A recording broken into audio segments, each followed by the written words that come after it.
What's going on, everyone, and welcome to another random movie review channel. Thank you for stopping by. My name is Chase, and let's talk about one. And the movie I want to talk about right now is Goodnight, Mommy. Now, this one's actually a remake of the 2014 Austrian film of the same name, and it comes to us from Amazon Prime Video, and it drops on their service this Friday, September 16th, if you choose to watch this film, regardless of what I'm about to say. So, what is this movie about? Twin brothers arrive at their mother's house and begin to suspect that something isn't right. So, going into this, I am a little hesitant on remakes, dubious, if you will. I've actually seen the 2014 film, and it's creepy, it's eerie, it's paranoia to the extreme. It's a really creepy thriller. I like that movie. It was really well done, and so I didn't even know they were remaking it. And the mother in this film is played by Naomi Watts. So, that's interesting casting. I'm surprised I've never heard that they were doing a remake, but yes, I've seen the original and I like it. And so it's very curious to know how this one was going to be. But like I said, I'm very dubious on remakes. Never saw a trailer. So I'm gonna go ahead and just cut to the chase and just jump right into it. Saw the movie and hi, it's me interrupting me, and I just wanted to take a break to thank the sponsor of this review, Movie Palette. Movie Palette takes the concept of the movie poster to the next level. Movie Palette consists of stripes of colors carefully chosen by their team of artists. Every stripe represents a color of a particular scene in a movie and is put in chronological order on the canvas. There are so many movies to pick from, and it doesn't even stop there. They also have whole seasons of TV shows. I recently moved and I needed some things to put on my wall, and I was getting tired of putting up traditional movie posters and wanting something different, and Movie Palette stepped up to the plate. The movie palette that I chose was one of my favorite movies of all time, Logan. This gorgeous palette is a constant reminder of how beautiful this film is and how each scene evokes a different emotion all through its language of color, not to mention a great conversation starter.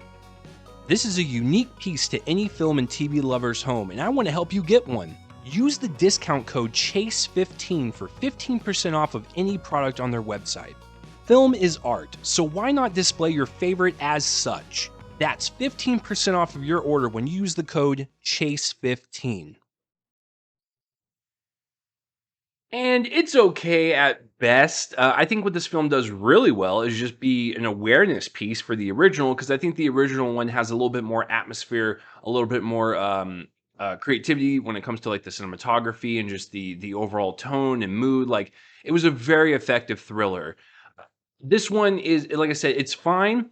But if since it is a remake and we're comparing it as such, this American retelling, it really does nothing for me in terms of expanding upon the original, doesn't try anything new to make it unique and stand out against its predecessor. It's just a play-by-play remake of the original, which is fine. That's technically what a remake is, but I just feel like there wasn't enough put into this to make it, stand on its own or, be its own separate voice. It just feels like it's just an echo from the original. So, but let's not be negative about this. There's a few things that I like about this film. Naomi Watts is a great performer, and she does a decent job in this film.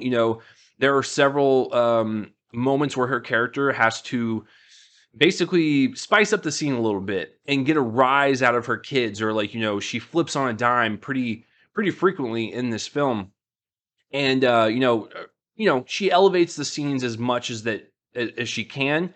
And so she does a fine job, like I said, because at the start of the film, you don't know really what's wrong with her. She's kind of aloof, like she's just not there mentally. And so as it kind of progresses, like you start to really think like, ooh, like are these kids onto something? Is there something wrong with their mother? Is there a science fiction bent to this? And is there someone taking over her body right now, or is she's just not there because of trauma that she's experienced in her life? You just don't know. But I think Naomi Watts does a pretty decent job with the performance. And there was a couple of scenes where she scared the crap out of me, and she was terrifying. Just seeing her, how angry she can get, that was effective in those little nuggets for sure.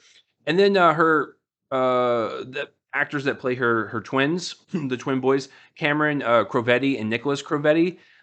They do a fine job. What I like about their characters is that they each have their own agenda. They each have their own thoughts about what's going on with their mother. So they're both not on the same page. So it adds a little bit more to the paranoia that's looming throughout this entire story.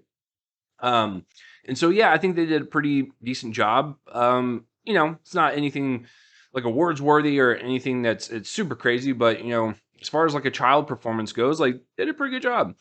And the other thing I will give a positive note to with this, well, a couple of things, but the second thing is that if this were a standalone movie and it didn't rely on it being a remake or it following a predecessor, then it's a pretty good little paranoid thriller. We have no idea what's going on with this mother. The kids are having nightmares that something is living in their mother's skin, and there's just too many weird coincidences to where she has the bandages on her face and then she doesn't, like super quick. And you're like, okay, there's definitely something going on. Like, is there an alien walking around their mother's skin? Because their mother is just lost at this point, and her kids don't see her anymore, and that there is a little bit of a drama bent too, with them losing their mother and not really feeling like she is herself when they have great memories of her of being a wonderful mother. And so they're scared, but they want to help. And like it's a really great kind of dramatic weight to it with this story. It's not as effective as the original, but that is there. And so there's a little bit of dynamic that way as well. But yeah, as like a paranoid thriller, if of is she alien or is she not? Who's telling the truth? Like who's actually correct? Like who isn't? Who's blowing this out of proportion? That's all fun. It's a fun little kind of mystery that unravels. So that's the second thing I'll give it props for. If it was a standalone, story, it's pretty good. But since we are kind of comparing it to a remake, it doesn't really do anything new. And the third thing is, I like the music to this. The score is really great. It's very ominous. Reminds me a lot of Psycho. Is very Hitchcockian, and it really just kind of adds and elevates the scenes, especially when Naomi Watts is very calm, cool, and collected. And she flips on a dime. The music really makes her performance a little bit more terrifying and adds some nice backbone to the overall movie. So yeah, those are like the only good things I can say about this. Other than that, does nothing new for me. Doesn't attempt to make anything new out of the original. It's just like let's do a play for American audiences. But I'm really hoping this is just more of an awareness movie, so you can go seek out the original because I think that one is a little bit more effective in its storytelling. But this one, it's not bad. It's not great. It's fine at best. It's just, you know, if I were to watch this again, I would want to watch the original. So that's all I gotta say about Goodnight Mommy, the 2022 version. So please let me know down below. Do you like the original? Do you like this one? Hate, love both, split? Like I want to know all your thoughts down below of the original film and this film and all that good stuff. But that will do it for this review. Thank you to our sponsor, Movie Pal, for sponsoring this review. And my name is Chase, and I'll see you guys for the next one. Bye bye.